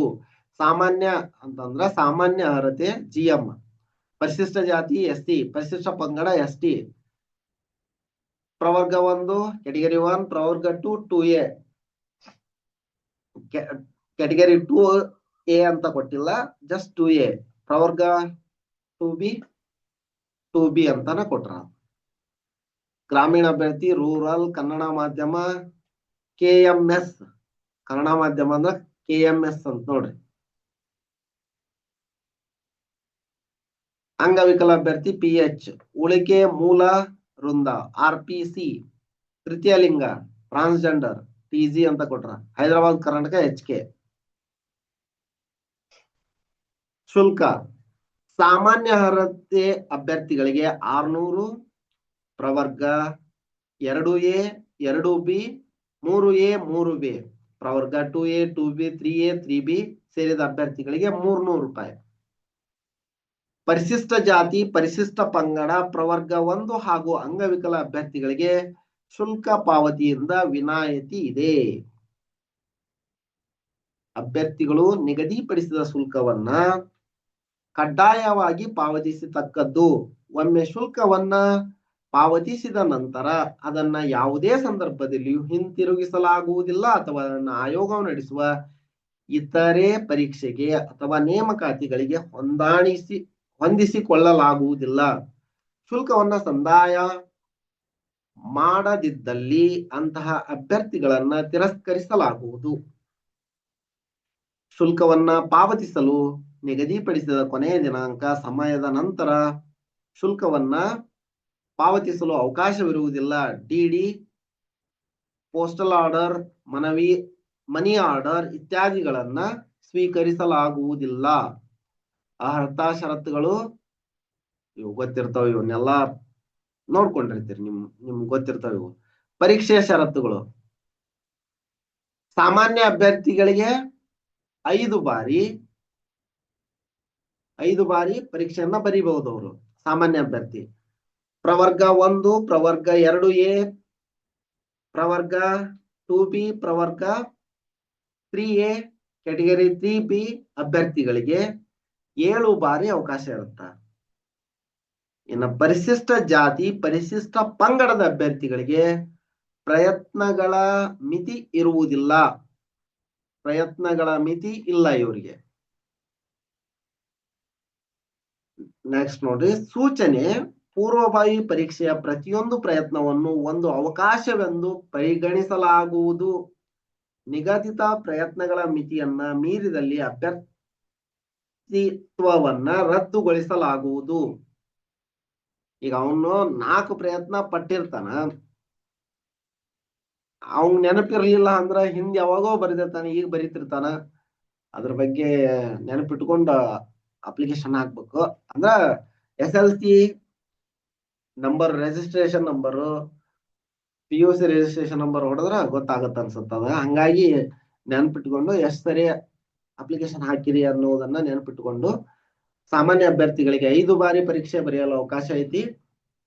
2A 2B 3A 3B ಅಭ್ಯರ್ಥಿಗಳಿಗೆ 7, ಕ್ಯಾಟಗರಿ 1 ಅವ್ರಿಗೂ 7 ಅದಾವು. ಇವ್ರಿಗೆ ಯಾರು SC ST ಅವರಿಗೆ ಕಾಲ ಮಿತಿ, ಪ್ರಯತ್ನಗಳ ಮಿತಿ ಇರುವುದಿಲ್ಲ, ಎಷ್ಟು ಬಾರಿ ಬೇಕಾದ್ರೂ ಬರಿಬಹುದು ಅವರು. ಇನ್ನ ಶೈಕ್ಷಣಿಕ ವಿದ್ಯಾರ್ಥಿ ಗೊತ್ತು, ಡಿಗ್ರಿ ಮುಗಿದಿರ್ಬೇಕು ನಿಮ್ದು. ಡಿಗ್ರಿ ಮುಗಿದ್ರು ನಡೀತೈತಿ, ಸ್ನಾತಕೋತ್ತರ ಪೋಸ್ಟ್ ಗ್ರಾಜುಯೇಷನ್ ಮುಗಿದ್ರು, ಗ್ರಾಜುಯೇಷನ್ ಪೋಸ್ಟ್ ಗ್ರಾಜುಯೇಷನ್ ಮುಗಿದವರು ಅಪ್ಲೈ ಮಾಡಬಹುದು. ವಿಶೇಷ ಸೂಚನೆ, ಪೂರ್ವಭಾವಿ ಪರೀಕ್ಷೆಗೆ ಅರ್ಜಿ ಸಲ್ಲಿಸಲು ನಿಗದಿಪಡಿಸಿದ ಕೊನೆಯ ದಿನಾಂಕದಂದು ನಿಗದಿತ ವಿದ್ಯಾರ್ಹತೆ ಅಂತಿಮ ವರ್ಷದಲ್ಲಿ ಅಥವಾ ಸೆಮಿಸ್ಟರ್ ನಲ್ಲಿ ವ್ಯಾಸಂಗ ಮಾಡುತ್ತಿರುವ ಅಭ್ಯರ್ಥಿಗಳ ಫಲಿತಾಂಶ ಒಂದು ವೇಳೆ ಪ್ರಕಟವಾಗಿರದಿದ್ದಲ್ಲಿ ಮುಖ್ಯ ಪರೀಕ್ಷೆಗೆ ಅರ್ಜಿ ಸಲ್ಲಿಸಲು ನಿಗದಿಪಡಿಸಿರುವ ಕೊನೆಯ ದಿನಾಂಕದೊಳಗೆ ಸಂಬಂಧಿಸಿದ ವಿದ್ಯಾರ್ಹತೆ ಪರೀಕ್ಷೆಯನ್ನು ಪಾಸು ಮಾಡಿರುವ ಬಗ್ಗೆ ಅಂತರ್ಜಾಲದಿಂದ ಡೌನ್ಲೋಡ್ ಮಾಡಿಕೊಂಡಿರುವ ರಿಸಲ್ಟ್ ಶೀಟ್ ಅಂಕಪಟ್ಟಿಗಳನ್ನ ಕಂಟ್ರೋಲರ್ ರಿಜಿಸ್ಟ್ರಾರ್ ಅವರಿಂದ ದೃಢೀಕರಿಸಿ ಅಂದ್ರೆ ಅಟೆಸ್ಟೇಷನ್ ಮಾಡಿಸಿ ಒದಗಿಸತಕ್ಕದ್ದು. ತಪ್ಪಿದ್ದಲ್ಲಿ ವಿದ್ಯಾರ್ಹತೆ ಹಾಗೂ ಅಭ್ಯರ್ಥತ್ವವನ್ನು ತಿರಸ್ಕರಿಸಲಾಗುವುದು. ಈಗ BA-ನೋ BSc-ನೋ BBA-ನೋ ಇಂಜಿನಿಯರಿಂಗೋ ಇವನ್ನೇನೋ ಮಾಡ್ತಾ ಇರ್ತಾರ, ಕೊನೆಯ ಸೆಮಿಸ್ಟರ್ ಅಲ್ಲಿ ಇರ್ತಾರ ಅಥವಾ ಕೊನೆಯ ವರ್ಷದಲ್ಲಿ ಅಭ್ಯಾಸ ಮಾಡ್ತಿರ್ತಾರ. ಅಂತಹ ಅಭ್ಯರ್ಥಿಗಳಿಗೆ ಇದು ಏನು ಅಭ್ಯರ್ಥಿಗಳು ಪಾಸು ಮಾಡಿರುವ ಬಗ್ಗೆ ಕೇಳಬೇಕಾದ ಪೂರ್ವಭಾವಿ ಪರೀಕ್ಷೆಗೆ ಅರ್ಜಿ ಸಲ್ಲಿಸಲು ನಿಗದಿಪಡಿಸಿದ ಕೊನೆಯ ದಿನಾಂಕದಂದು ನಿಗದಿತ ವಿದ್ಯಾರ್ಥಿಯ ಅಂತಿಮ ವರ್ಷದಲ್ಲಿ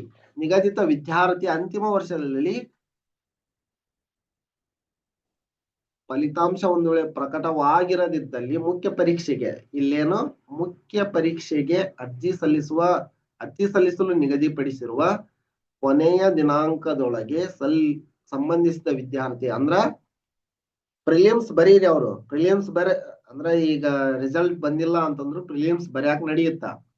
ಮುಖ್ಯ ಪರೀಕ್ಷೆ ಬರಿಬೇಕಂತಂದ್ರ ಆ ರಿಸಲ್ಟ್ ಬಂದಿರ್ಬೇಕು. ಯಾವ್ದು ಅಂದ್ರ ನಿಮ್ದು ಡಿಗ್ರಿದು. ಸ್ಪರ್ಧಾತ್ಮಕ ಪರೀಕ್ಷೆ ಕೇಂದ್ರ ಸ್ಪರ್ಧಾತ್ಮಕ ಪರೀಕ್ಷೆಗಳನ್ನ ಆಯೋಗವು ನಿಗದಿಪಡಿಸುವ ಯಾವುದೇ ಕೇಂದ್ರ ಸ್ಥಳದಲ್ಲಿ ನಡೆಸಲಾಗುವುದು. ಇನ್ನ ವಯೋಮಿತಿ ನೋಡ್ಕೊಂಡ್ಬಿಡ್ರಿ. ಅರ್ಜಿ ಸಲ್ಲಿಸಲು ನಿಗದಿಪಡಿಸಿದ ಕೊನೆಯ ದಿನಾಂಕದಂದು ಈ ಕೆಳಕಂಡ ಕನಿಷ್ಠ ವಯೋಮಿತಿಯನ್ನ ಹೊಂದಿರಬೇಕು ಹಾಗೂ ಗರಿಷ್ಠ ವಯೋಮಿತಿಯನ್ನ ಮೀರಬಾರದು. ಕನಿಷ್ಠ 21 ವರ್ಷ. ಸಾಮಾನ್ಯ ಅರ್ಹತೆ ಅಭ್ಯರ್ಥಿಗಳಿಗೆ 40 ವರ್ಷ. ಪ್ರವರ್ಗ 2A 2B 3A 3B ಅಭ್ಯರ್ಥಿಗಳಿಗೆ 43 ವರ್ಷ. ಪರಿಶಿಷ್ಟ ಜಾತಿ ಪರಿಶಿಷ್ಟ ಪಂಗಡ ಪ್ರವರ್ಗ 1 ಅಭ್ಯರ್ಥಿಗಳಿಗೆ 45 ವರ್ಷಗಳು. ಸರ್ಕಾರ ಆದೇಶ ಸಂಖ್ಯೆ ದಿನಾಂಕ 29/1/2026 ಅನ್ವಯ ಆಯ್ಕೆ ಪ್ರಕ್ರಿಯೆಯಲ್ಲಿ ಭಾಗವಹಿಸುವ ಎಲ್ಲ ಪ್ರವರ್ಗಗಳ ಅಭ್ಯರ್ಥಿಗಳಿಗೆ ಆಯಾ ನೇಮಕಾತಿ ನಿಯಮಗಳಲ್ಲಿ ನಿಗದಿಪಡಿಸಿರುವ ಗರಿಷ್ಠ ವಯೋಮಿತಿಯಲ್ಲಿ ಒಂದು ಬಾರಿಯ ಕ್ರಮವಾಗಿ as a one time measure 5 ವರ್ಷಗಳ ಸಡಿಲಿಕೆ ನೀಡಲಾಗಿದೆ. 5 ವರ್ಷಗಳ ಸಡಿಲಿಕೆಯನ್ನ ನೀಡಿನ ಈ ವಯೋಮಿತಿಯನ್ನ ಕೊಟ್ಟಿರೋದು. 21 ವರ್ಷನ ಅದು. ಮತ್ತ ಅದನ್ನೇನು ಕನಿಷ್ಠ 16 ವರ್ಷ ಮಾಡ್ಬಿಡ್ಬೇಕನ್ನ ಅದನ್ನ ಹಂಗೇನಲ್ಲ. 21 ವರ್ಷ ಅದರಲ್ಲಿ ಚೇಂಜ್ ಇಲ್ಲ, ಕನಿಷ್ಠ ಅದಷ್ಟ. ಇಲ್ಲಿ ಸಾಮಾನ್ಯ ಅರ್ಹತೆ ಅಭ್ಯರ್ಥಿಗಳಿಗೆ 35 ವರ್ಷ ಇತ್ತು ಅಂದ್ರ ಈಗ 40 ವರ್ಷ ಮಾಡ್ಯಾರ. ಇವ್ರಿಗೆ 38 ವರ್ಷ ಇತ್ತಂದ್ರ 43 ವರ್ಷ ಆಗೈತಿ. ಇವ್ರಿಗೆ 40 ವರ್ಷ ಇತ್ತಂದ್ರ 45 ವರ್ಷ ಮಾಡ್ಯಾರ. ಈ ತರ ಮಾಡಿನ ಅಧಿಸೂಚನೆಯನ್ನ ಬಿಟ್ಟಿರೋದು. ಮತ್ ಇದ್ರ ಮ್ಯಾಲೇನೂ ವಯಸ್ಸಾಗಿತ್ತು ಅಂತಂದ್ರ ಅವ್ರಿಗೇನು ಮಾಡಕ್ ಆಗಂಗಿಲ್ಲ. ಈಗ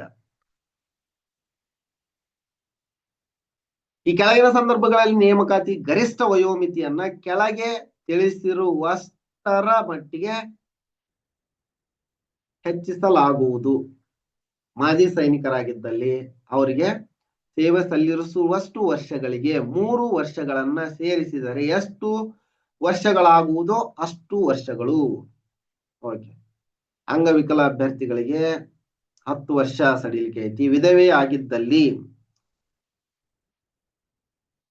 ಅಭ್ಯರ್ಥಿಯು ಸಕ್ಷಮ ಪ್ರಾಧಿಕಾರದಿಂದ ತಾನು ವಿಧವೆಯೆಂದು ಹಾಗೂ ಮರು ಮದುವೆ ಆಗಿರುವುದಿಲ್ಲೆಂದು ಪ್ರಮಾಣ ಪತ್ರವನ್ನು ಪಡೆದುಕೊಂಡು ಆಯೋಗ ಸಲ್ಲಿಸುವ ಇತರ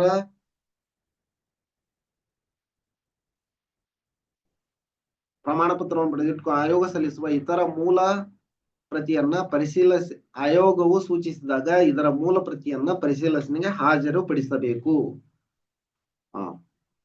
ವಿವರಣೆ: ಜನ್ಮ ದಿನಾಂಕ, SSLC ಜನ್ಮ ದಿನಾಂಕಕ್ಕಾಗಿ SSLC ಅಥವಾ ತತ್ಸಮಾನ ವಿದ್ಯಾರ್ಥಿಯ ಅಂಕಪಟ್ಟಿ,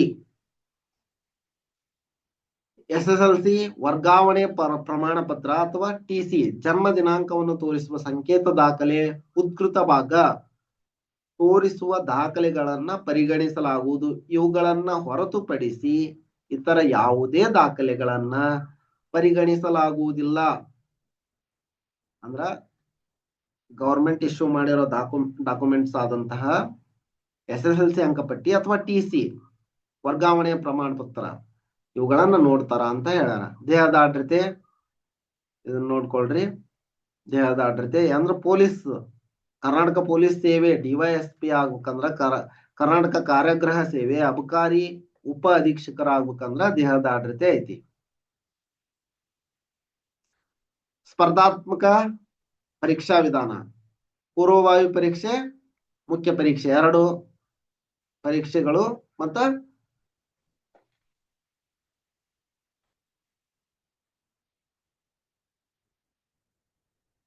ಪೂರ್ವಭಾವಿ ಪರೀಕ್ಷೆ ಪ್ರತಿ ಪೂರ್ವಭಾವಿ ಪರೀಕ್ಷೆಯಲ್ಲಿ 2 ಪೇಪರು, ಪ್ರತಿ ಪ್ರಶ್ನೆಗೆ 2 ಅಂಕಗಳಂತೆ ಪ್ರತಿ ಪತ್ರಿಕೆಯು 100 ಅಂಕಗಳನ್ನು ಒಳಗೊಂಡಿರುತ್ತದೆ. ಪ್ರತಿ ಪತ್ರಿಕೆಯು ಗರಿಷ್ಠ 200 ಅಂಕಗಳು ಮತ್ತು 2 ಗಂಟೆಗಳ ಕಾಲಾವಧಿಯದಾಗಿದ್ದು 2 ಪತ್ರಿಕೆಗಳಿಗೆ ಒಟ್ಟು 400 ಅಂಕಗಳು. ಈ ವಿವರ ಕೆಳಕಂಡಂತಿದೆ. ನೋಡ್ರಿ, ರಾಷ್ಟ್ರೀಯ ಮತ್ತು ಅಂತಾರಾಷ್ಟ್ರೀಯ ವಿಷಯಗಳನ್ನ ಒಳಗೊಂಡಂತೆ ಸಾಮಾನ್ಯ ಅಧ್ಯಯನ, general studies related to national and international importance 40 ಪ್ರಶ್ನೆಗಳು 80 ಅಂಕ ಇರ್ತದೆ ಅದಕ್ಕ. ಇನ್ನ ಹ್ಯುಮ್ಯಾನಿಟೀಸ್ಗೆ 60 ಪ್ರಶ್ನೆಗಳು 120 ಅಂಕಗಳು ಇರ್ತವೆ. ಪತ್ರಿಕೆ 2 ಅಲ್ಲೇನಿರುತ್ತ general studies related to state importance 40 question 80 marks. Next general science and technology, environment and ecology 30 question 60 marks. ಸಾಮಾನ್ಯ ಮನೋ ಸಾಮರ್ಥ್ಯ general mental ability 30 question 60 marks. ಒಟ್ಟು 2 ಪತ್ರಿಕೆಗಳು. ನೆಕ್ಸ್ಟ್ ಟಿಪ್ಪಣಿ ನೋಡ್ರಿ, the question paper shall be set both in Kannada and English 2 ಭಾಷೆಯಲ್ಲಿ ಇರುತ್ತೆ. ಯಾಕ ಪುಣ್ಯಕ ಇಂಗ್ಲಿಷ್ ಆಂಗ್ಲ ಮಾಧ್ಯಮದಲ್ಲಿ ಕೊಟ್ಟಿರುವ ಪ್ರಶ್ನೆಯೇ ಅಂತಿಮ ಅಂತ ಯಾಕ ಹೇಳಿಲ್ಲ ಅದನ್ನೊಂದು ಟಿಪ್ಪಣಿ ಒಳಗ. The standard of general mental ability questions of preliminary examination shall be that of 10th standard or SSLC level and the remaining papers are of degree level. ಬೌದ್ಧಿಕ ಸಾಮರ್ಥ್ಯದ ಪರೀಕ್ಷೆ 10ನೇ ತರಗತಿ ಮಟ್ಟದ್ದಾಗಿರುತ್ತ. ಉಳಿದ ಪತ್ರಿಕೆಗಳು ಡಿಗ್ರಿ ಲೆವೆಲ್ ಪದವಿಯ ಮಟ್ಟದ್ದಾಗಿರುತ್ತ. 1:15 ನಲ್ಲಿ 1:15 ರೇಷಿಯೋದಲ್ಲಿ ಆಯ್ಕೆ ಮಾಡ್ಕೊಂತಾರ. ಇದು ನಿಮ್ಗೆ ಗೊತ್ತಿರುತ್ತ. ಮೊದ್ಲು ಆಯ್ಕೆ ಆಗ್ಬೇಕು, ಆನಂತರ ಗೊತ್ತಾಗುತ್ತ. ಋಣಾತ್ಮಕ ಮೌಲ್ಯಮಾಪನ ಇರುತ್ತ. ನೋಡ್ರಿ, ಗೆಜೆಟೆಡ್ ಕರ್ನಾಟಕ ಪ್ರೊಬೇಷನರ್ಸ್ ಅತಿ ಸೂಕ್ತವಾದ ಉತ್ತರಕ್ಕೆ ಹಾಗೂ ಸೂಕ್ತವಲ್ಲದ ಉತ್ತರಕ್ಕೆ ಬೇರೆ ಬೇರೆ ಅಂಕಗಳನ್ನ ನೀಡಲಾಗುತ್ತದೆ. ಪ್ರಶ್ನೆಗಳನ್ನು ಹೊರತುಪಡಿಸಿ ಎಲ್ಲಾ ತಪ್ಪು ಉತ್ತರಗಳಿಗೆ ಋಣಾತ್ಮಕ ಮೌಲ್ಯಮಾಪನ ಕೆಳಗಿನಂತೆ ಇರುತ್ತೆ. ಪ್ರತಿಯೊಂದು ಪ್ರಶ್ನೆಗೂ 4 ಪರ್ಯಾಯ ಉತ್ತರಗಳಿದ್ದು ಅಭ್ಯರ್ಥಿಯು ತಪ್ಪು ಉತ್ತರ ನೀಡಿರುವ ಪ್ರತಿಯೊಂದು ಪ್ರಶ್ನೆಗೆ ನಿಗದಿಪಡಿಸಿರುವ ಅಂಕಗಳ 0.25 ಅಂದ್ರೆ 1/4 ಎರಡು ಅಂಕ ಇರ್ತಿಲ್ಲ. 1ಕ್ಕೆ 2 ಅಂಕ ಐತಿ ಅಂತಂದ್ರ 0.5.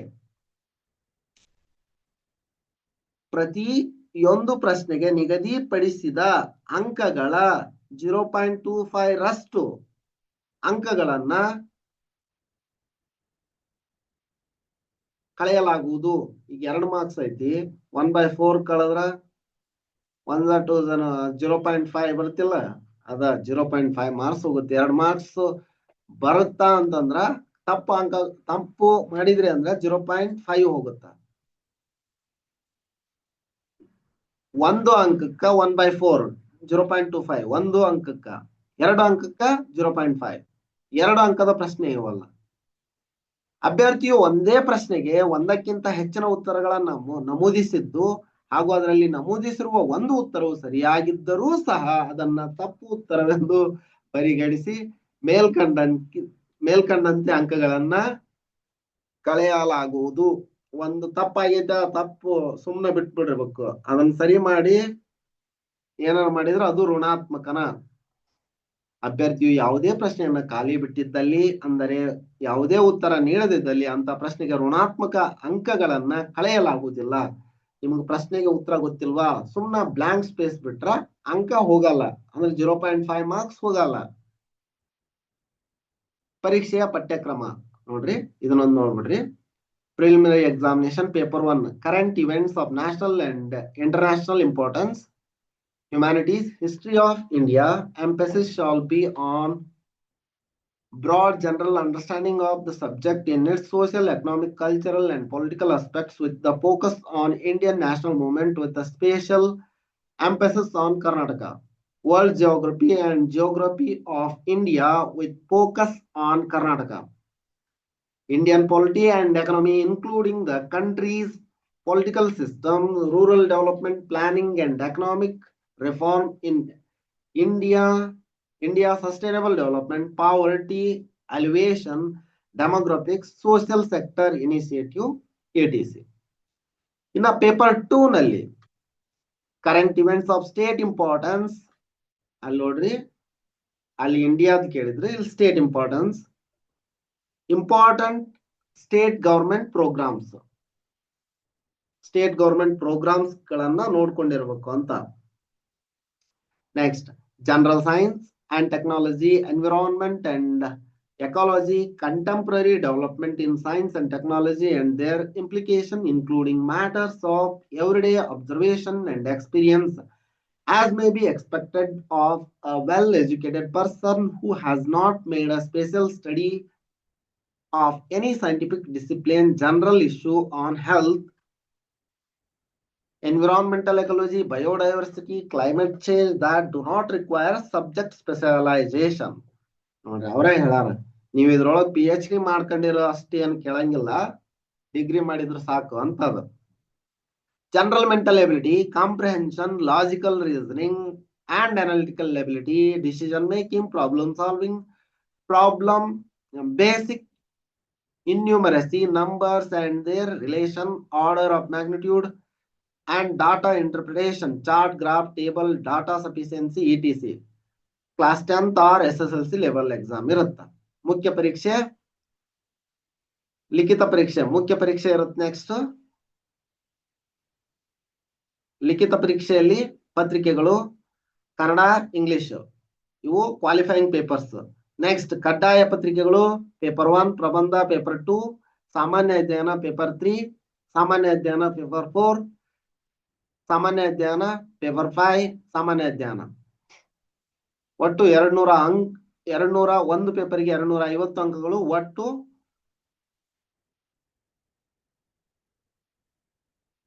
1275. ವ್ಯಕ್ತಿತ್ವ ಪರೀಕ್ಷೆ ಒಟ್ಟು ಅಂಕಗಳು 25 ಮಾಡ್ಯಾರ. ಈಗ ಇದು ಒಂದು ಒಳ್ಳೆಯ ಬತ್ಲ, ಎಲ್ಲಾ ಅಂಕಗಳನ್ನ 1255 ಅಲ್ಲೇ ತಗೊಳ್ರಿ, ಇಲ್ಲಿ ಸ್ವಲ್ಪ ಹೆಚ್ಚು ಕಡಿಮೆ ನಡೆಯುತ್ತ. ಅಟೆಂಡ್ ಆದ್ರೆ ಒಂದಿಷ್ಟು ಮಾರ್ಕ್ಸ್ ಕೊಡ್ಬೇಕು ಅಂತ ಇರುತ್ತದು. ಹಂಗಾಗಿ ನೋಡ, ಇನ್ನು ಅರ್ಹತಾ ಪರೀಕ್ಷೆಯಲ್ಲಿ 35% ಶೇಕಡಾ 35 ಅಂಕ ಪಡಿಬೇಕು, ಅಂದ್ರ 52.5 ಅಂಕಗಳನ್ನ ಪಡಿಬೇಕು ಕನ್ನಡ ಇಂಗ್ಲಿಷ್ ಪೇಪರ್ ನಲ್ಲಿ. ವ್ಯಕ್ತಿತ್ವ ಪರೀಕ್ಷೆ ಮೊದ್ಲು ಮೇನ್ಸ್ ಪಾಸ್ ಆಗ್ರಿ, ಮೀಸಲಾತಿ ಪ್ರಮಾಣ ಪತ್ರಗಳು ಅವನ್ನೆಲ್ಲ ತೆಗೆಸ್ಕೊಳ್ರಿ. ಇದಿಷ್ಟು ಈ ವಿಡಿಯೋದಲ್ಲಿ. ಮತ್ತು ವಿಡಿಯೋನ ಫುಲ್ ಲಾಂಗ್ ಆಗ್ಬಿಡುತ್ತಾ. ಇನ್ನು ಏನಾದ್ರೂ ಡೌಟ್ಸ್ ಇತ್ತಂದ್ರ ಕಮೆಂಟ್ ಮಾಡ್ರಿ. ಅಪ್ಲಿಕೇಶನ್ ಹಾಕಕ ಸಮಸ್ಯೆ ಇತ್ತಂದ್ರೆ ಕಮೆಂಟ್ ಮಾಡ್ರಿ. ಇನ್ನೊಂದು ವಿಡಿಯೋದಲ್ಲಿ ಅಪ್ಲಿಕೇಶನ್ ಯಾವ ರೀತಿ ಹಾಕೋದು ಅನ್ನೋದನ್ನ ತಿಳಿಸ್ಕೊಡುತ್ತಾ. ಚೆನ್ನಾಗಿ ಓದ್ರಿ, ಚೆನ್ನಾಗಿ ಪ್ರಿಪೇರ್ ಆಗಿ ಎಕ್ಸಾಮ್ ಬರೀರಿ. ನಿಮ್ಗೆ ಒಳ್ಳೇದಾಗ್ಲಿ. KS ಆಫೀಸರ್ ಆಗ್ರಿ.